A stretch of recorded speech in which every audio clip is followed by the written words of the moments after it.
क्या आपने कभी नीले रंग का गधा देखा है? और अगर वही गधा झूठ पकड़ ले तो? चलिए हम आगे देखते हैं ये गधा झूठ कैसे पकड़ेगा। एक समय की बात है। एक गांव का एक धोखेबाज बनिया रहता था। वह हमेशा लोगों से झूठ बोलकर और चालाकी करके अपना फ़ायदा उठाता था। उसका नाम था बोलाराम। बोलाराम का धंधा तो चलता था, पर लोग उसके झूठ से परेशान रहते थे। एक दिन बोलाराम ने सोचा, अगर कोई अनोखा तमाशा दिखाऊं तो गांव वाले मुझे मान देंगे और खूब धन दिल मिलाएंगे।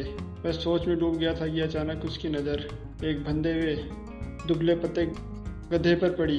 गधे को देखकर उसके मन में एक शानदार योजना आई। उसने बाजार से नीला रंग खरीदा और रात के समय गधे को अच्छी तरह से नीला रंग लगा दिया। सुबह सूरज निकला तो गधा सचमुच अलग ही दिखाई दे रहा था, जैसे कोई अद्भुत प्राणी। उसकी चमड़ी चमक रही थी और पूरे गांव में उसका अनोखा लग रहा था। सुबह सुबह बोलाराम ने गांव के चौपाल पर जाकर घोषणा की, गांव वालों, रात को मैंने जंगल से एक चमत्कारी प्राणी देखा। यह नीलकंठ गधा है, देवताओं का दूत। इसे देखकर जो झूठ बोलेगा उसका भांडा फूट जाएगा और सच सामने आ जाएगा। गांव वाले उत्सुक हो गए। सबने पहले कभी नीले रंग का गधा नहीं देखा था। वे डर और श्रद्धा से गधे को आगे सिर झुकाने लगे।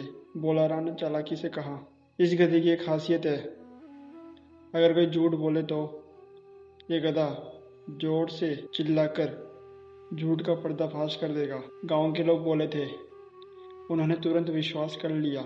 अब जो भी व्यक्ति गांव में किसी विवाद या झगड़े में फंसता, उसे नीलकंठ गधा के सामने लाया जाता। बोलाराम चतुराई से गधे को रोटी खिलाता और जो भी कोई बात कहता, गधा चिल्ला उठता। लोग सोचते, सचमुच ये गधा दिव्य है, इसे तो सब पता है। धीरे धीरे बोलाराम सबके बीच गांव का न्यायाधीश बन बैठा। लोग उसे छड़ाने लगे। लेकिन ज़्यादा दिन ये खेल नहीं चल रहा। एक दिन गांव का एक चतुर किसान रामलाल ने बोलाराम पर शक किया। उसे समझ में आया कि यह कोई देवदूत नहीं, बल्कि रंगा हुआ गधा है। उसने एक योजना बनाई। रामलाल ने सबको चौपाल पर बुलाया और बोला, आज एक सच और झूठ की परीक्षा करूंगा। अगर ये गधा सचमुच झूठ पकड़ता है तो मेरा राज खोलेगा। फिर उसने सबके सामने घोषणा की, मेरे घर का अनाज कल रात चोरी हुआ। चोर कौन है ये गधा बताएगा। गांव वाले गधे के आगे सिर झुकाकर खड़े हो गए।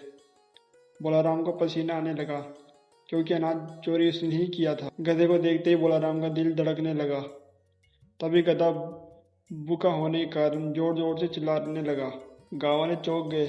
देखो, गधा तो अभी बोलाराम की ओर देखकर चिल्ला रहा है, जरूर वही चोर है। रामलाल ने तुरंत गधे के शरीर पर पानी डाल दिया।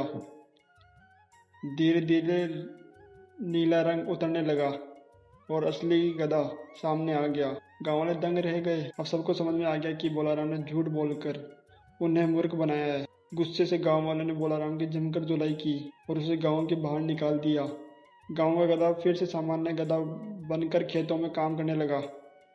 लेकिन उस दिन के बाद से गांव के लोग एक दूसरे पर आग मूंद के भरोसा नहीं करते थे। उन्होंने सीख ली थी कि झूठ कितना भी रंग लो, रंगों में क्यों न रंगा जाए, सच की धूप एक दिन उजागर हो ही जाती है।